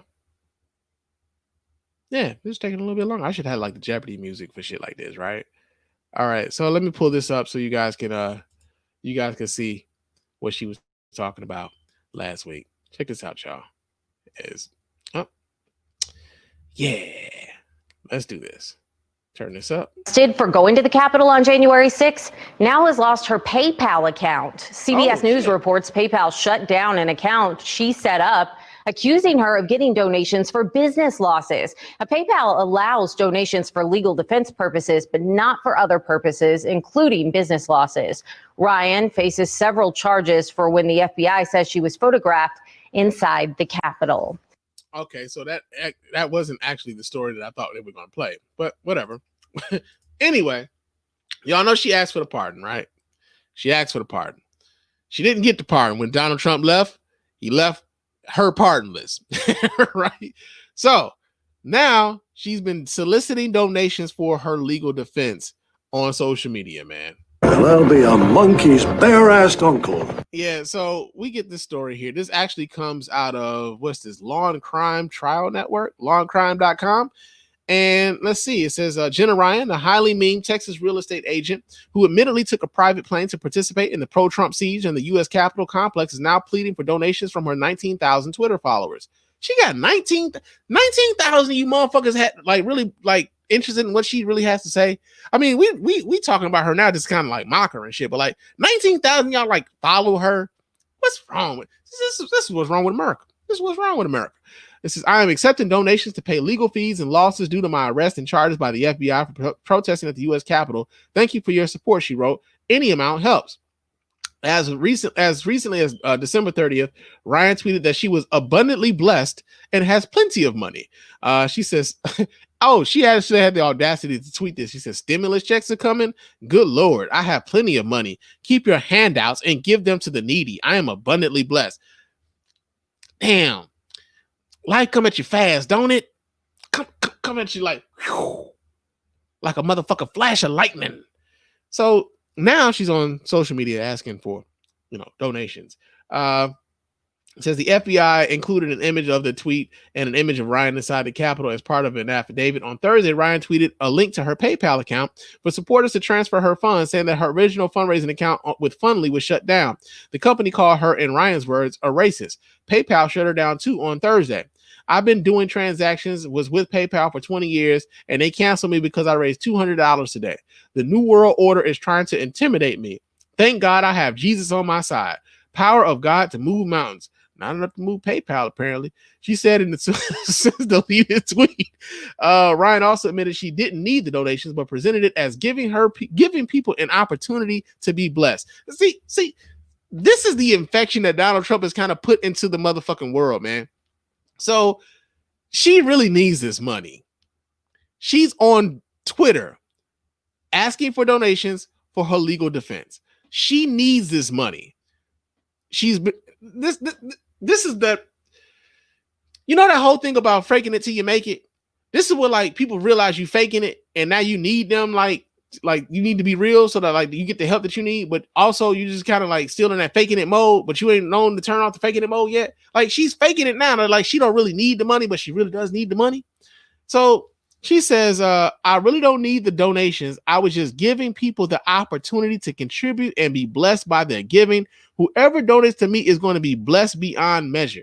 Now, you'll be blessed beyond measure because your legal fees will be paid, and they like just out of $20 maybe. Given to you, not it isn't going to bless them in any way, really. It just helps you. But Donald Trump has imbued this into the American psyche, man. Like, yo, so like, yeah, I don't really need this, but like giving me this money like helps you. You know what I'm saying? It's much the same way. Like, remember, like Donald Trump after he lost, Donald Trump was telling these people to like, yo, donate to the, like, he had all these like super PACs and shit like that were collecting money for like, you know, Stop the Steal and all this other shit. And then people were finding out that like, yo, their money actually wasn't going to any of that stuff whatsoever. It was basically like, this is money like Donald Trump getting his last little cash grab before he gets the fuck up out of the White House. You know, because like, think about this. Like, these are the same people who believe that like, well, you know, Donald Trump, you know, he really doesn't need the money, man. Donald Trump is a goddamn billionaire, man. I really want to be a billionaire like Donald Trump. And he's had golden toilets in New York. That's some real classy shit, man. Donald Trump with those golden toilets. So listen here, man. Donald Trump doesn't need a dime from me. Okay, this is for the American people. I'm donating this money right now for the American people to get the government that they deserve. And we got to stop the steal, man. We got to stop the steal. That man gave up his goddamn salary, man. Because he didn't need the American people's money. He didn't need the American people. I mean, he's asking me for $20 right now, but he doesn't really need my money. It's to help us. So I'm giving $20 to help us, not Donald Trump. I'm doing it to help us. And this is what she's done, right? She's like, yo, yeah. I mean, I don't really need the money. You know, you guys are going to be immensely blessed if you give me the money, though. Right? It's all bullshit, man. It's all bullshit. Oh my God, man. The fucking caucasity of it all, man. Real talk. But yeah, man. That's I'm proud to be an American. Another story that we got here and proud to be an American. So they were talking about, you know, on the inauguration day that we could possibly be seeing like assaults on, you know, capitals across the United States. All the state capitals could possibly see protests of Trump supporters and possible, you know, assault. Like, you know, we talked about this. Like, they had like trial runs, man. Like, you know, here in Michigan, you know, this people stormed the state capitol with guns and shit. And you know, there was a plot to kidnap the governor of the state of Michigan. Gretchen Whitmer was like, you know, on like a hit list damn near. And so, you know, it was plausible, especially after what we saw at the U.S. Capitol. Like, man, these motherfuckers could really just like run up in this bitch. Like, they was just letting these motherfuckers in there, right? But listen, so this guy in New York, he's an adherent of the Trump doctrine. He's an adherent of the maybe the QAnon conspiracy and all this other shit that like Trump was robbed of an election that, you know, never mind the fact that 81 million people voted for Joe Biden. He showed up to a Trump rally in New York at the New York State Capitol in Albany. He showed up there, and he was the only one there, man. He showed up, and it was just like, yeah, he was just it was just him. It was a rally of one. It was a rally of one. So let me pull this up so you guys can watch this, man, because it's actually kind of sad, man. I very rarely feel bad for a Trump supporter, man. Real talk, but this is kind of sad, man. Let's watch this. Looking now at our nation's capital, which remained peaceful on this inauguration day. That's even though Washington, D.C. and cities all across the U.S. braced for possible protests. Now in Albany, Mark Legero was sorely disappointed after driving 45 minutes because he thought he joined thousands of Trump supporters demonstrating against the swearing in of President Biden. But turns out it was just Mark standing in front of the fenced off State House. I was hoping to find a few thousand people here doing a peaceful protest to try to get our voices heard, you know. Here I am by myself. All by himself there. Well, Governor Cuomo skipped President Biden's inauguration today and stayed there in Albany in case there'd been any unrest, Dave. All right. So, yeah, that motherfucker was there by himself. It's a sad state of events. But yo, here's the thing though, right? So I was watching The View on YouTube earlier this week, and I'm not, I watch it every now and again just because, I'm into this shit, man. I talk about things, man. I try to stay up on a lot of stuff, man. And, Meghan McCain made this point on The View that, like, people have this warped idea of who the right is, right? Like, who conservatives are. And that we had this idea that the conservatives were going to show their asses at all these state capitals, and it didn't happen. And it speaks to the level of disconnection that a lot of people, a lot of liberal elites and all these other shit that people have of the ideas that we have of people who are conservative or who are right-wing leaning, right? And it's as if they don't necessarily recognize that the reason why it probably wasn't any more of these run-ins at state capitals was because of the shit that happened at the U.S. Capitol. And they're like, yo, they're prepared now, right? Like, nobody's about to let you run up into the state capitol now. Y'all had that one shot. You had one shot. You had that shot. And now because that shot has happened, like, it's brought in. Not only that, because people are being identified and people are losing their fucking livelihoods because of the foolishness of running up on the state capitol or running up on the U.S. Capitol. The block is hot, baby. The block is hot. It's a reason why black people are like, hey, man, who all gonna be there before we show up to any goddamn thing? Before we show up to anything, like, hey, man, so who all gonna be there? Like, your cousin, your cousin Ronnie showing up, man, because he always with the foolishness, man. I ain't got time for that shit, man. I got to go to work tomorrow. This motherfucker showed up to a rally. He is expecting thousands of people. He was the only one there. The only one there. And the reason why he was the only one there is because consequences are finally being meted out, man. People are finally being held accountable for the bullshit that they've been doing for the better part of the last 4 years, man. A lot of these people have been emboldened. They've been thinking this shit for the longest. They've been wanting to get away with this shit for the longest. And Donald Trump pretty much gave them a wink and a nod. No longer, man. And truthfully speaking, I know, like, it's early on in this Biden presidency, but I think, like, it's going to set in for a lot of them. They're like, yo, Trump really did lose a fucking election. He really did lose. For a lot of them, it's going to sink in.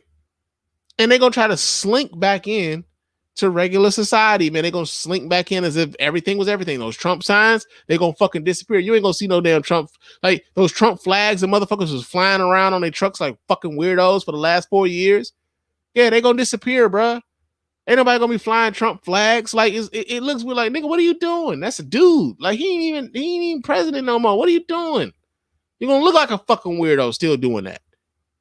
And that's what it's really going to be. Like, they're going to slink back into, like, who they were, So, yeah, man, that dude showed up at the goddamn Capitol by himself, thinking he was going to have, like, thousands of people there. Not even, nigga. So that's in Proud to Be an American. Another story that we got here in Proud to Be an American. As we talked about, some of the people who were, like, QAnon-leaning folks who were being elected to Congress. One of them was Marjorie Taylor Greene. This dingbat decided that she was going to introduce articles of impeachment of Joe Biden on the very first motherfucking day, man. Who gives a fuck what Ja Rule thinks at a time like this, nigga? This is ridiculous. Yeah, man, that's pretty much how we feel about it. But we're going to read the story here. This comes out of ABC7.com. It says, as President Donald Trump was impeached Wednesday for a second time, a U.S. representative from Georgia is looking to impeach his successor. Representative Marjorie Taylor Greene says she wants to impeach President-elect Joe Biden. The Republican Congresswoman said that she'll move forward with the matter one day after Inauguration Day and on Biden's first full day in office. She wrote in a tweet, on January 21st, I'm filing articles of impeachment on President-elect Joe Biden. Greene added, I'm proud to be the voice of the Republican voters who are a bit ignored.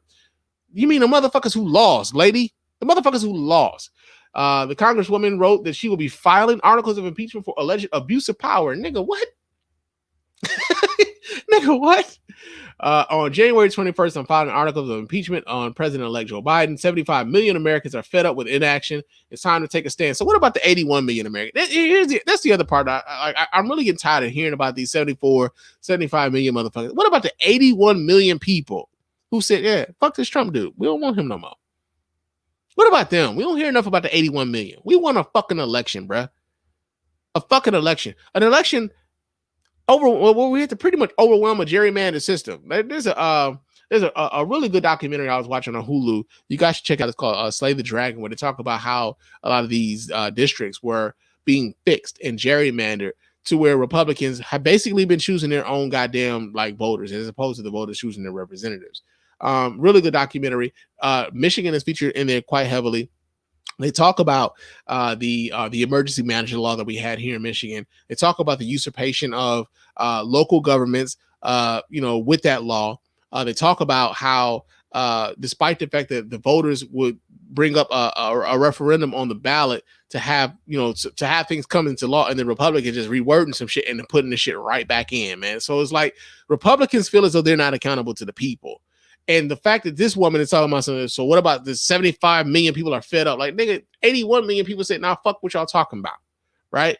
So, also, this lady's kind of cuckoo. Lady's kind of cuckoo. This is a video that she put out. I believe this might have been on YouTube or Facebook or some shit like that. This is a video that she put up. Let me see if I can pull this up so you guys can watch right along with your man Spann. Here we go. And yeah, let's see what this lady's talking about, man. I can see the orange tan already. There is an Islamic invasion into our government offices right now. Okay. They are, you saw after midterm elections, we saw so many Muslims elected. I don't know the exact number, but there were quite a few. We had that woman out of Minnesota. Now she's going into Congress and she's got to wear a head covering. They want to put their hand on the Quran and be sworn in. No, you have to be sworn in on the Bible. But we have an Islamic invasion. Where in the Constitution does it say that you have to be sworn in on the Bible? Like where? We got freedom of religion here. It's part of the First Amendment. Where in the fuck does it say that you have to be sworn in on the Bible to be an elected representative in the United States? It doesn't say that. This woman is a United States Congresswoman now. She's a Congresswoman. They elected her. She actually holds an official fucking position. Into our government offices. Now, yes, I'll say this, we have freedom of religion in this country that protects anyone to have any kind of religion that they want. And that's great. That's one of our freedoms, right? But I'm sorry, anyone that is a Muslim that believes in Sharia law does not belong in our government. But the generations of Black and Hispanic men, do you want to know what holds them down? So here's the rub right here, right now. Hey, y'all want to know what hold Black men and Black women down? Black and Hispanic men down. Let's listen here to this little white lady from the South who knows what it's like to be a Black man and a Hispanic man in America. Let's listen to see what she has to say about what's keeping Black men and Hispanic men back in America. Gangs. Being in gangs and dealing drugs is what holds them down. Really? The lack of education is what holds them down. That's not a white person thing, but gangs control them. They tell the young men in their communities, don't go to school. Don't you move out of this project. Don't you move. Yeah. As somebody who grew up in like the inner cities of both Chicago and Detroit, I'm here to say that my experience as a Black man, as a Black boy, was that when they saw that there was potential in your man Spann, many of the people who were like the street element would tell me, hey man, get your ass off the block. Go to school, boy. Go play some ball or something. As a matter of fact, you need to work on your left hand, man. Your left hand a little shaky. Go ahead and do that. Like, hey, white lady. Who are you talking to but other white people when you start saying this shit? Like the idea that she thought that she was going to really speak with some level of authority as to what it's like to be Black as a Black man, as a Black boy in America. Laughable. But she tried it though. She tried move out of this community. You join this gang and that's where you belong. You belong with us. The gangs are holding them back. It's not white people. It's crazy. All right. So yeah, man. Marjorie Taylor Greene is like that's a fucking proud to be an American segment in and of itself, man. Real talk. But that's some proud to be an American. Now, our last story here, proud to be an American, man, is Jason Whitlock, man. Yeah, I know. Yeah, Jason Whitlock is here in Proud to Be an American. And the reason why Jason Whitlock is in Proud to Be an American is because Jason Whitlock has decided that he's going to go full fucking heel, man. Like, I know he's been a heel. I know he's been like on some cool shit for a long time, man. Jason Whitlock has decided to embrace the idea that Black Lives Matter is no different than the KKK. Oh man, hey.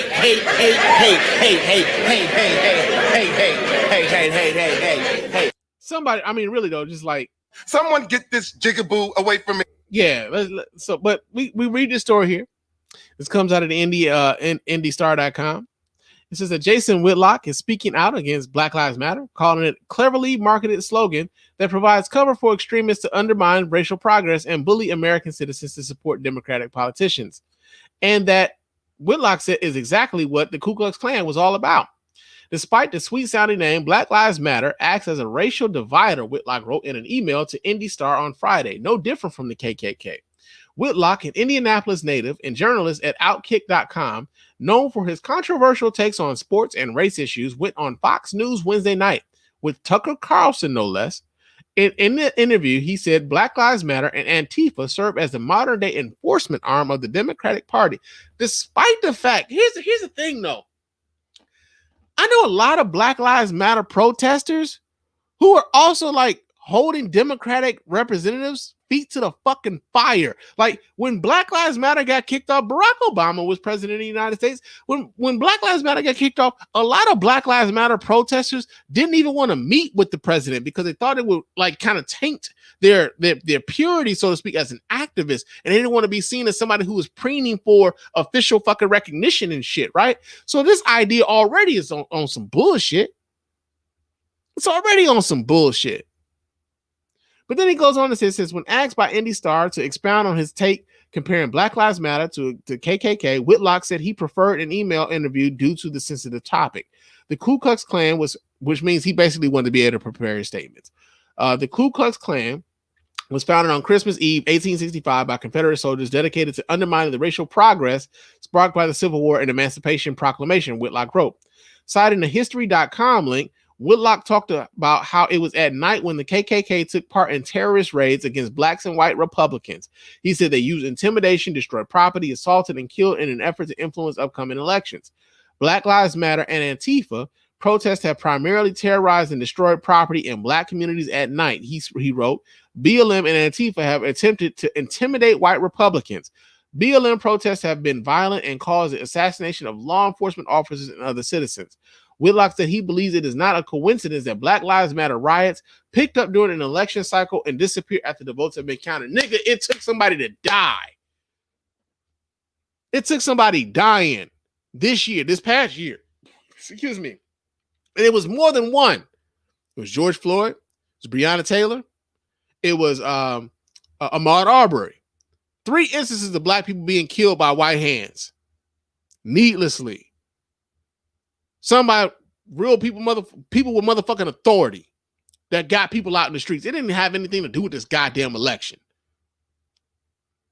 And here's the thing, as we talked about, like when it comes to like black people who are like who vote Republican or who may be conservative or whatever else. I got Republican. I'll say this. I have conservative friends, right? I don't know how they vote because they try to be real coy about their shit. I ain't gonna lie to you, right? And I here's the thing about being coy about how you vote. Yeah, and Jacob Blake. Jacob Blake was paralyzed this year, bro. Here's the thing. I got some friends. I love them to death. They're conservative folks. And I kind of know where they lean. I just don't understand why they lean in that way when so many I kind of get it. But I think it's selfish to a certain degree, right? So I got some conservative friends. I've known them for a long time, man. We go way back. Go back to high school, man. And I know that they like kind of lean conservative because of religious reasons and everything else. And also because of their own economic interests kind of serve as a reason why they kind of tend to vote on a Republican band. They won't say that they vote Republican, but like it's a tell. Like, if you won't say who you voting for, it's kind of a tell. It's not popular to say that you vote Republican. Especially in our community, it's just not popular to say. So I kind of know what you're doing, right? But here's the thing. What Jason Whitlock is trying to equate with, the Republican Party of like the 1860s, as we've said on this show, and if anybody's been paying attention to history, that Republican Party no longer exists. That Republican Party is gone. So there is no parallel. Many of the people who would have been Republicans that time are Democrats today. That's just the reality of the situation. Now, you can go back. Here's the other part about this. If you got to go all the way back to motherfucking 1865 to figure out when Republicans were good for black folks, nigga, it's something wrong with your party, bruh. It's something wrong there. Even if you go back to the 60s, right? Before like Lyndon Baines Johnson's had his thing where he like the Civil Rights Act and the Voting Rights Act and the Fair Housing Act and all this other shit. And he lost the motherfucking Democratic Party. As a matter of fact, a lot of those Dixiecrats ended up becoming Republicans. And we talk about like Lee Atwater and the Southern Strategy and how to get Richard Nixon elected and those people becoming Republicans. Like, we can act as though those things don't happen, but you can only float that shit to motherfuckers who don't know any better, bruh. So the fact that like Jason Whitlock out here peddling this shit, man. I mean, I wish I had the Here Come the Coon shit like queued up, but like, nah, man, it's some bullshit, bro. And I'm a little upset. I'm a little perturbed. I'm a little moved, right? By these niggas peddling this redundant bullshit, bro. I really am, man. I'm hopefully, like I said, these 4 years, some of these coon ass niggas will find themselves not necessarily useful anymore because there's been a change in the administration. Like, here's the thing. I remember when Barack Obama became president, we started finding out like there were so many more opportunities for black progressive voices on cable news being promoted during the time that Barack Obama was president of the United States. And during this time for Donald Trump, when Donald Trump was occupying the White House, there was a small contingent of black people who found it very lucrative to act as though they spoke for black people, right? When Donald Trump was president of the United States.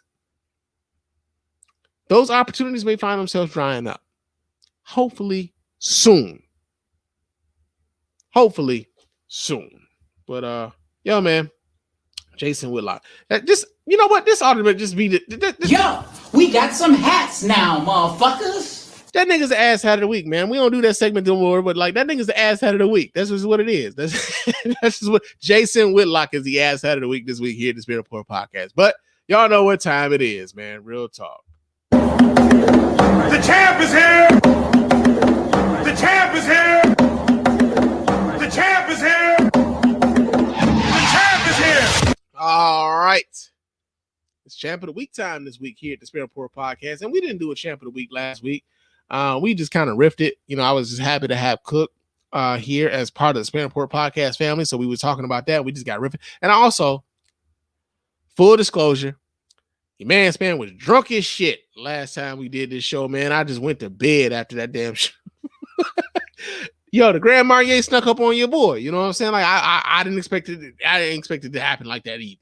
You know what I'm saying? And I'm sure if you listen to that episode, you can hear the slurring. You can hear, like, I wasn't even making sense. I started talking about Apple versus Android, nigga. Your man Spann wasn't even making sense, bro. It just wasn't. It wasn't a good look. And my apologies to y'all. But yo, man, I was lit. I was lit. And Cook tell me, like, yeah, halfway through, I knew, but I wasn't going to hate on you. Shout out to that sister. Glad she's a part of the Spann Report Podcast Network. But yo, our champ of the week here at the Spann Report Podcast is Officer Eugene Goodman at the Capitol Police, man. Yo, your man Spann is actually highlighting the police for doing a goddamn good job, man. Real talk. I know it's few and far in between. We don't necessarily do this here often here at the Spann Report Podcast. Excuse me. That's only because the police be out here on the fuck shit, bruh. It's only because they be out here on the fuck shit, but we ain't, if they out here doing some good shit, man, we gotta acknowledge when they out here doing the good shit, man. Excuse me, doing the good shit, man. So, yeah, Officer Goodman, he was actually promoted. I forget exactly what the title was for Officer Goodman. He was highlighted and he was honored to be able to escort Vice President Kamala Harris during the inauguration. Officer Goodman, during the Capitol siege, he used himself. He used himself as bait so that he could lead a lot of those rioters away from the Senate chambers and give the senators an opportunity to get away from these motherfuckers who planned on wrecking shop when they got to the Senate chamber if they saw any senators that they did not like in that Senate chamber. And so Officer Goodman, man, like for sacrificing himself, because I don't know if I've been willing to do that, bro. Your man's been like, oh shit, they on their own. Right? It's part of the reason why your man's man doesn't do that job. And it's not that I don't respect the job. I just want the job to be performed equitably when it comes to people of color. But yeah, man, Officer Goodman, champ of the week this week here at the Spann Report podcast, man, for putting himself on the line.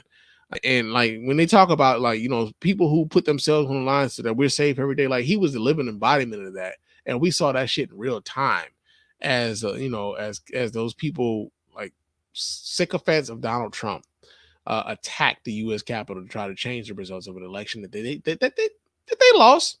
They lost pretty bad. Fucking, they lost the last time, really. 3 million. Now, the total was like 7 million, but like this nigga done lost by a total of 10 million fucking votes, which is why I keep saying, man, we can't keep talking like these people are the motherfucker, the other half. Like, nah, and I don't even believe it's half of the people, bruh. I just don't. They're a fucking minority in this country, man. They always have been. But yo, man, it is Eugene Goodman, champ of the week this week here at the Spann Report podcast, man. Real talk. But it is time for me to get on up out of here. I've been running my mouth for quite a while, man. We up here an hour and 50 minutes and shit. Your man Spann been talking for a minute. It's time for me to get on up out of here. But of course, before we do, I got to remind you guys how to get in touch with us here at the Spann Report podcast and let your voices be heard. Go ahead and hit up the hotline at area code 313-288-0485. That's area code 313-288-0485. Leave us those voicemail messages. And of course, those voicemail messages will get responded to here live on the show and responded to a comment. And if you're lucky enough to chop it up, call us here while we're doing the show live and you can chop it up with your man Spann, man. While we're doing the show, you can be on this motherfucker, man. Real talk. It's a democracy here, somewhat. Right? So yeah, hit us up, area code 313-288-0485. You can also email us here at feedback@thespannreport.com. That's feedback@thespannreport.com. Go ahead, leave us those emails, and those emails will get responded to here live on the show as well. Follow me on Twitter and Instagram. My name on both of those platforms is Mr._Spann. So go ahead, follow me there. Chop it up with your man Spann throughout the week. Also, hit us up on our hit us up at our store. The website. Hit us up at the website where you can watch the shows, the replays of the shows, and you can vote in the polls. You can vote in all of the polls when we decide to put those polls up. And you can go to our store, copy yourself some merch, get yourself a face mask, get yourself a hoodie, get yourself a t-shirt, get yourself a coffee mug, get you a warm drink in these cold winter months, man. Real talk. And, it tastes better when you drink it out of the Spann Report podcast mug, man. Real talk. I mean, I heard that. For real. Somebody told me that. It tastes better when you drink it out of the Spann Report, mug and shit. So get you one. All right. It really does help the show. And we really appreciate everybody who goes about the minutes of doing that. Also, leave us a 5-star review on iTunes and or Stitcher Radio. Those 5-star reviews are the ones that get read here live in the show. We appreciate everybody who goes about the business of doing that. Doesn't cost you a dime, man. Just a couple minutes of your time to let everybody know why you're rocking with us over here at the Spann Report Podcast Network, man. Real talk. But it's time for me to roll on up out of here. I will talk to you guys again soon. But until next time, fam. Peace.